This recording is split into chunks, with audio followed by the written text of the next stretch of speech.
സ്കൊളോണിക്ക് പോലും അറിയില്ല ഇന്ന് സ്വപ്ന സെമി ഫൈനലിൽ അർജന്റീന ആരൊക്കെ ഇറക്കാൻ പോകുന്നു. പക്ഷെ മലയാളക്കരയിൽ ഒരു മലയാളിക്ക് അറിയുന്നത്ര, ഇയാൾക്ക് അറിയുന്നത്ര കേരളക്കരയിലെ ഫുട്ബോളില് മറ്റാർക്കും അറിയില്ല.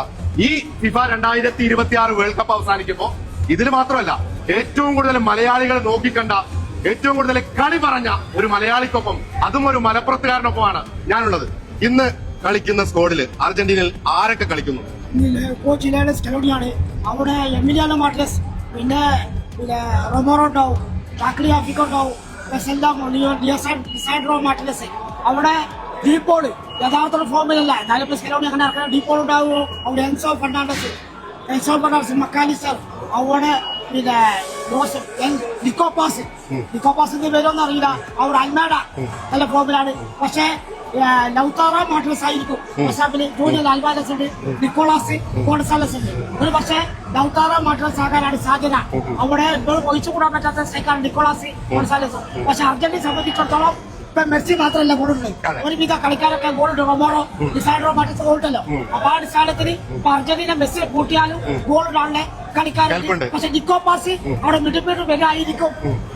നല്ല ടീപ്പോൾ കുറച്ച് മങ്ങിയിട്ടാണ് കാണുന്നത്. എന്നാൽ സ്കലോണി നല്ല തന്ത്രശാലിയായ കോച്ചാണ്.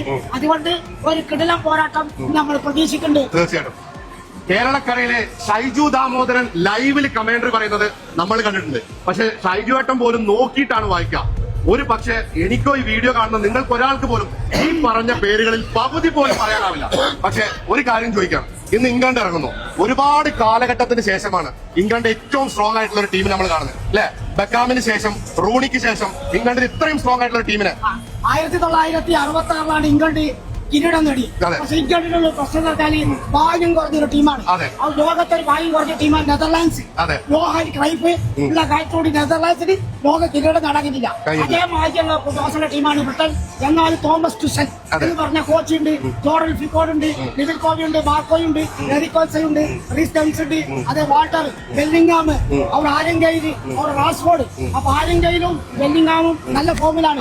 അപ്പൊ അതിനെ പിടിച്ചു കെട്ടാൻ സ്കലോണിക്ക് സാധിക്കുമെന്ന് തോമസ് ടുസൽ എന്ന് പറഞ്ഞ കോച്ച് ശക്തമായ കോച്ചാണ്. പക്ഷേ ബ്രിട്ടനിൽ കൗണ്ടർ അറ്റാക്കിന് വിദഗ്ധരാണ്.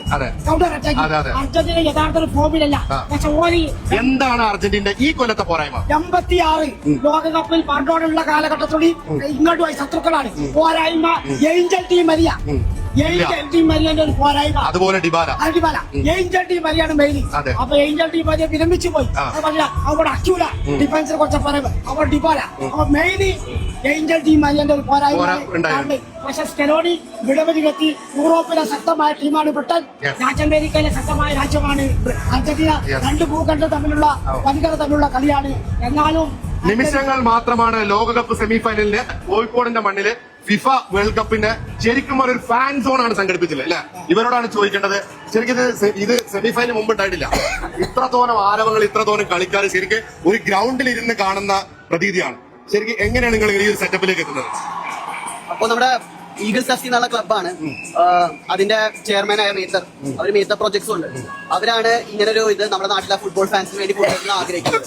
അതായത് എല്ലായിടത്തും സ്ക്രീനിങ് ഉണ്ട്, പക്ഷെ ഫിഫയുടെ ഒരു ഒഫീഷ്യൽ ഫാൻ പാർക്ക്, ആ ഒരു സ്റ്റേഡിയം വൈബിൽ കംപ്ലീറ്റ് എക്സ്പീരിയൻസിൽ ഇത് ആദ്യമായിട്ടാണ്. ആ ഒരു എക്സ്പീരിയൻസ് നാട്ടിലേക്ക് കൊണ്ടുവരണം. ആ സ്റ്റേഡിയം വൈബിൽ നമ്മുടെ നാട്ടിലെ ആൾക്കാർക്ക് കളി കാണണം എന്നുള്ള ആഗ്രഹത്തിൽ ആ ഒരു വിഷന്റെ പുറത്താണ് മേത്തർ പ്രോജക്ട്സും ഈഗിൾസ് എഫ് സിയും ഈ ഒരു ഇത് കൊണ്ടുവന്നത്. നല്ല കാര്യം. നമ്മുടെ നാട്ടിൽ ഫുട്ബോൾ വളരുന്നില്ല, എന്തുകൊണ്ട് ഇന്ത്യ ഫുട്ബോൾ കളിക്കുന്നില്ല? ഇതൊക്കെ തന്നെയാണ് തുടക്കങ്ങൾ. ഞാൻ ഒരിക്കൽ കൂടി വീഡിയോ തുടങ്ങിയതിന് അവസാനിപ്പിക്കുകയാണ്. ഇനി പന്തുടരാൻ നിമിഷങ്ങൾ മാത്രമാണ്. ഒരു പക്ഷേ കേരളക്കരയിൽ 2026 നിങ്ങൾ ഫുട്ബോൾ കണ്ടതിൽ സുബൈർക്കയെ മികച്ച ഫുട്ബോൾ കളി പറഞ്ഞ മറ്റൊരാളുണ്ടാവില്ല എന്നാണ് എന്റെ വിശ്വാസം. ആദ്യം തന്നെ നിറഞ്ഞൊരു ഇത് തരാണ്. ഇത് അർജന്റീനക്കോ അല്ലെങ്കിൽ ഇംഗ്ലണ്ടിനോ വേണ്ടി മാത്രമല്ല, 48 ടീമിനെ കുറിച്ചും വ്യക്തമായി. എങ്ങനെയാണ് സുബൈർക്കത് നിങ്ങൾ പത്രത്തിൽ വായിച്ചിട്ടാണോ? ആള് വളരെ ശാരീരികമായിട്ട് വളരെ പ്രയാസം എന്നിട്ടും നമ്മുടെ ക്യാമറ മുമ്പിൽ നിന്ന് എങ്ങനെയാണ് ഇത് പത്രത്തിൽ വായിച്ചിട്ട് അറിവാണ്? തീർച്ചയായിട്ടും നിങ്ങൾ പറയും സുബൈർക്കയേക്കാൾ മികച്ചൊരു ഫുട്ബോൾ കളി പറഞ്ഞു തന്ന മറ്റൊരു കമന്റേറ്റർ ഉണ്ടാവുമോ? ഇല്ല. അപ്പൊ നമുക്ക് കാത്തിരിക്കാം. അർജന്റീന ആണോ അതോ ഇംഗ്ലണ്ട് ആണോ ഇന്നത്തെ സാധ്യതകൾ? നിങ്ങളും ഞാനൊക്കെ അർജന്റീനയുടെ ആരാധകരാണ്. അപ്പൊ സാധ്യതകൾ എങ്ങനെയാണ്?